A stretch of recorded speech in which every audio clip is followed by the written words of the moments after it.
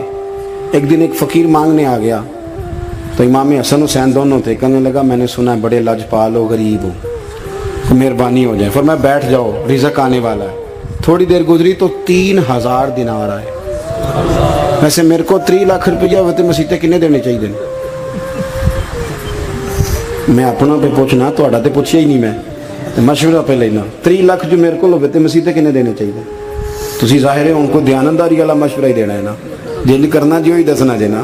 کتنا 1000؟ ہاں میں کبھی کبھی پیار سے بات سناتا ہوں. ایک سنگی میرے پاس آیا، کہنے لگا سب دعا کرو اللہ میں پیسے دے، میں وہ راج دیا گا. میں کہ یا اللہ انہوں 10 کروڑ دے، 9.5 کروڑ تیرے راج دے چھڑے گا. وہ بھی ہسی آئی ہے جی میں تسی ہسے ہو نا. آمین نہیں دعا کی، یا چپ کر گیا یا کوڑن لگ گیا. اور میں کہ کرما لیا آمین تے آگ تینوں تے 50 لاکھ پھر بھی پیا بچدا سی. لیکن اسی دعاواں وچ بھی 9.5 کروڑ دین لی تیار. ناراض نہ ہونا، دعاواں وچ بھی تیار نہیں. مزاج ہی نہیں، طبیعت ہی نہیں. سیدہ فاطمہ الزہرا کے پاس 40 اونٹ کھڑے تھے. ایک بی بی آئی، وہ کہنے لگی اماں جی یہ جو اونٹ کھڑے ہیں یہ میرے ہیں، اب بتائیں میں اللہ کے رستے میں دوں تو کتنے دوں؟ سیدہ فاطمہ کہنے لگی 1 بکری دے دے. وہ کہنے لگی حضور اگر آپ کے پاس 40 ہوتے تو آپ کتنے دیتی؟ سیدہ فرمانے لگی میں سارے کے سارے دے دیتی. تیرے لیے مسئلہ اور ہے، میرے لیے فتویٰ اور ہے، سارے دے دے. 3000 دینار آئے امام حسن اور حسین کے پاس. فقیر بیٹھا ہے. فقیر کہتا ہے میرے دل میں خیال تھا کہ 5-10 دے دیں تو میری موج بن جائے گی، پر مجھے نہیں پتا تھا کہ اتنے سخی گھرانے کے پاس آیا ہوں. 5-10 دے دیں تو موج بن گئی. کہتے امام حسن نے 3000 دینار میری ہتھیلی پہ رکھے اور میرا ماتھا چوم کے کہنے لگے یار میرا تو خیال تھا کہ تیرے انتظار پر تجھے کچھ ملے گا، پر یہ رکھ لے. مجھے پتا ہوتا کہ تجھے اتنا ملنا ہے تو میں تجھے انتظار نہ کراتا. جلدی دے، خود بھیک دے، خود ہی کہے منگتے کا بھلا ہو. اپنی زندگی نفاست سے گزاری اہل بیت، قربانی دے کے گزاری. لے سجنا سا توڑ نبھائی، جان دیتی راہ تیرے، دے دیا ہر چیز دین کو دے دی. کون سی پراپرٹی چھوڑ کے گئے پیچھے؟